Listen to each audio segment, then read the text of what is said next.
Ok, tao dương chập đàm tầm đòn tới. Sút đấy, nè đã có bông tam mớ, để gặp chị dùm rọc nơi ấy mọi người dây bán xâm rạp nè đã có bông tam đàn mớ. Của đăng thật luôn anh cho chất mớ bò miền đấy. Hai nâng mọ rồi có bạch vô bò miền na để vì miền bây giờ. Mình bèn quan tại đăng thế bàn tay vì chi bây giờ xâm rạp nè đạp là bỏ dương. Vô tới thôi chỉ khai sắc xa xâm rạp cao rú nơi bởi trăm tháng ngày là bỏ dương phòng đại. ថ្ងៃនេះមានព័ត៌មានមួយពីសារព័ត៌មានអាចារ្យជីរ៉ាមាន CNN មាន BBC មាន AP សិតតាជាព័ត៌មានកម្ពុជារបស់ពិភពលោកហើយ51អ្នកស្លាប់ហើយនឹង100អ្នករបួសនៅក្នុងករណីឆេះក្លឹបនៅឯភាគខាងជើង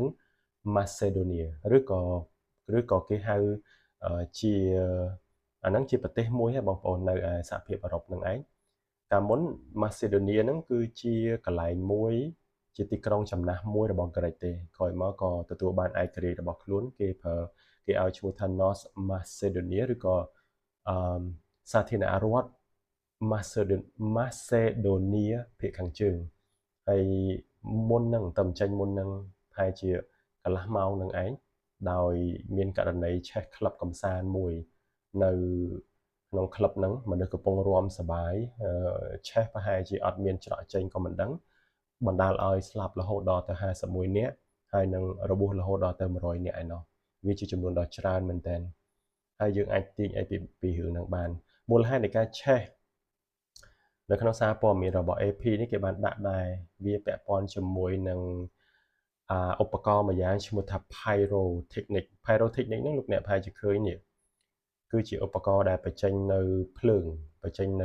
នៅពេលដែលគេនៅពេលដែលតារារបស់គេឡើងមកលើឆាកទៅគេក៏បាញ់ភ្លើងស្រូចេញតែម្ដងអាហ្នឹងគេហៅឧបករណ៍pyro ឬក៏ if អានមិនត្រូវប្រហែលជា pyro ឬក៏ pyro និង pyrotechnic នឹងឯងដែលគេបាញ់ភ្លើងចេញមកហ្នឹងហើយក៏វាចាប់ផ្ដើម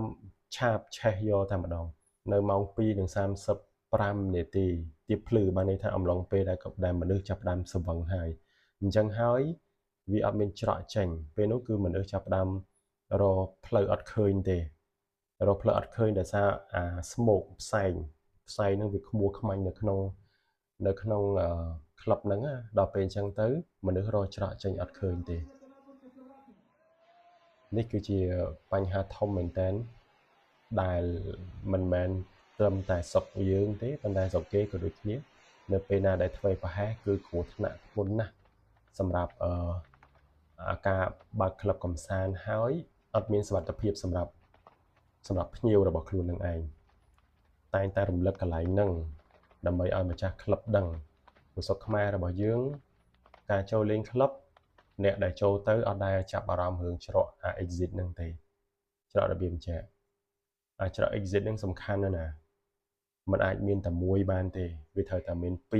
3ឬក៏4ក៏ថាបានដែរតែក្លឹបនៅយើងកន្លែងខ្លះអត់មានផងកន្លែងខ្លះមានតែមួយក៏មានដែរដល់ពេលដែលមនុស្សជ្រួលពឹបទៅបុគ្គលិករបស់ខ្លួនក៏មិនដែលវឹកហាត់ទៀតអត់ដែលវឹកហាត់របៀបនៅក្នុងការរត់គេចនៅពេលដែលមានអគ្គិភ័យកើតឡើងអាហ្នឹងបញ្ហាសំខាន់ណាស់យើងធ្លាប់មានសោកនាដកម្មអញ្ចឹងកើតឡើងហើយថ្មីនេះនៅខាងខណ្ឌដង្កោមានមួយចាំបាននេះហើយនឹងនៅសៀមរាបក៏ធ្លាប់មានបបពិសោធន៍អញ្ចឹងគឺពេលដែលឆេះអត់ដឹងរត់ចេញទៅណារួចហើយក៏ស្លាប់នៅក្នុងភ្នក់ភ្លើងនឹងតែម្ដងទៅករណីនេះទាញមកដល់ស្រុកខ្មែររបស់យើងដល់លោកចាំបាច់ណាស់ម្ចាស់ក្លឹបទាំងឡាយត្រូវតែព្រួតពិនិត្យប្រព័ន្ធសុវត្ថិភាពរបស់ខ្លួនឲ្យបានត្រឹមត្រូវបើសិនជាអត់មានច្រកអាសន្នទេអ្នកចូលលេងក្លឹបកុំចូលក្លឹបហ្នឹងព្រោះប្រព័ន្ធសុវត្ថិភាពអគ្គិភ័យប្រហែលជាយើងពិបាកឆែកប៉ុន្តែបើច្រកអាសន្នហ្នឹងក្លឹបហ្នឹងវាអត់មានទេកុំចូលលេងក្លឹបហ្នឹងព្រោះវាគ្រោះថ្នាក់នៅពេលដែលអាសន្នទៅយើងមិនដឹងទៅណាទេព្រោះពេលហ្នឹងគឺស្វឹងហើយណាអាស្វឹងផងអាពេលឆេះហ្នឹងផ្សែងវាខ្មួលពេញហ្នឹងផងយើងរកកន្លែងចេញមិនឃើញខែពីត្បល់ទៅក្រោមតុអាហ្នឹងគឺយើងចាប់ហ្មងនៅក្នុងក្លឹបហ្នឹងអញ្ចឹងទេផ្ដាំទៅអ្នកដែលលេងក្លឹបមួយ គឺត្រូវប្រយ័ត្នប្រយែងកន្លែងហ្នឹងទី2គឺម្ចាស់ក្លឹបត្រូវតែបង្វឹកបុគ្គលិករបស់ខ្លួនឲ្យមាន zone ឥឡូវឧទាហរណ៍ថានៅក្លឹបហ្នឹងមានច្រក2ច្រក A ហើយនិងច្រក B ច្រក B បុគ្គលិកណាកាន់ច្រក A បុគ្គលិកណាកាន់អញ្ចឹងទាំងពីរច្រកហ្នឹងត្រូវតែមានបុគ្គលិកសម្រាប់កាន់ហើយច្រកពីមុខអ្នកណាកាន់អញ្ចឹងភ្ញៀវនៅក្នុង zone របស់ខ្លួនឧបមាថាបើមានករណីផ្ទុះឬក៏ឆេះអីកើតឡើងបុគ្គលិកហ្នឹងដឹងថាគួរជំលះភ្ញៀវរបស់ខ្លួនទៅច្រកណាច្រក A ច្រក B ឬក៏ច្រក C បើអត់ដឹងកន្លែងហ្នឹងទេក៏គ្រោះថ្នាក់ដែរតែបុគ្គលិកខ្លួនឯងហ្នឹងក៏គ្រោះថ្នាក់ដែរហ្នឹងមួយទី2រៀបចំប្រព័ន្ធសុវត្ថិភាពអគ្គិភ័យ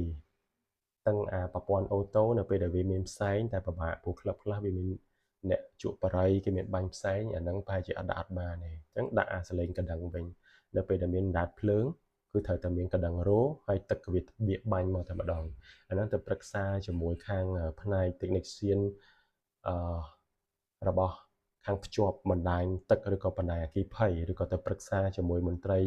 អគ្គិភ័យក៏បានដែរដើម្បីឲ្យបានរៀបចំកន្លែងហ្នឹងកុំឲ្យវាគ្រោះថ្នាក់នៅពេលដែលមានបញ្ហាគឺយើងអាចដោះស្រាយបានហ្មងហើយបំពង់ផលិតអគ្គិភ័យត្រូវតែមានគ្រប់ជ្រុងនៅជាន់ក្រោមក្តីជាន់លើក្តីត្រូវតែមានប្រព័ន្ធទឹកទយោនៅតាមជ្រុងនីមួយៗ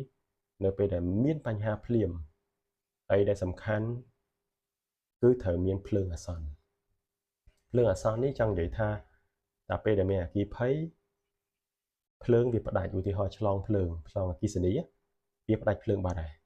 អញ្ចឹងវាត្រូវមានភ្លើងសកួរដែលមិនមែនជាចរន្តអគ្គិសនីទេប៉ុន្តែជាភ្លើងនៅពេលដែលដាច់ភ្លើងវាមានភ្លើងសូឡាហ្នឹងឬក៏ភ្លើងប្រថ្មហ្នឹងគឺលោតមកតែម្ដងដែលយើងអាចឃើញភ្លើងភ្លឺផ្លូវដើម្បីឲ្យភ្ញៀវអាចរត់គេចខ្លួនបានទី2អាភ្លើងនៅផ្លូវដើរអាហ្នឹងបាត់អត់បានទេព្រោះភ្លើងនៅច្រកដែលអាសន្នហ្នឹងវាត្រូវតែមានព្រួយមួយដែលមានភ្លើងដើម្បីប្រចាំងភ្លើងហ្នឹងឲ្យភ្ញៀវហ្នឹងអាចរត់ទៅតាមផ្លូវហ្នឹងបានបើសិនជាម្ចាស់ក្លឹបទាំងអស់អាចធ្វើអញ្ចឹងបានពេលដែលមានបញ្ហាយើងអាចសង្គ្រោះជីវិតមនុស្សបានទាំងបុគ្គលិកយើងទាំងភ្ញៀវដែលចូលទៅកម្សាន្តមិនឲ្យគ្រោះថ្នាក់ទេបញ្ហានេះក៏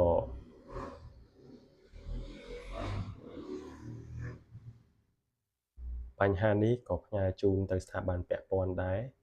សូមជួយឆែកផងណាក្លឹបថ្មីដែលទើបតែបើកអីប្រព័ន្ធសុវត្ថិភាពនេះសំខាន់មែនទែនហើយស្នើសុំទៅម្ចាស់ក្លឹបពេលដែលបើកត្រូវតែមានច្រកអាសន្នលើសពី1ទៅមាន2ឬក៏3ទៅអានេះដើម្បីយើងការពារភ្ញៀវរបស់យើងព្រោះពេលដែលមានបញ្ហាទៅលោកខាត់បងលុយកាក់ហើយនឹងវាមានវិបដិសារីដែលយើងធ្វើឲ្យភ្ញៀវរបស់យើងហើយបុគ្គលិករបស់យើងត្រូវបាត់បង់ជីវិតនៅក្នុងក្លឹបនឹងឯងសង្ឃឹមថាបងប្អូននឹងអាចពិចារណាកន្លែងនឹងបានតែអញ្ចឹងព័ត៌មាននេះគឺយើងអាចទាញមកជាផលប្រយោជន៍សម្រាប់អ្នកស្ដាប់របស់យើងក៏ស្ដាប់លេងទៅបើគិតថាវាមានប្រយោជន៍តែបើអត់ប្រយោជន៍ទេក៏អូសរំលងទៅអរគុណ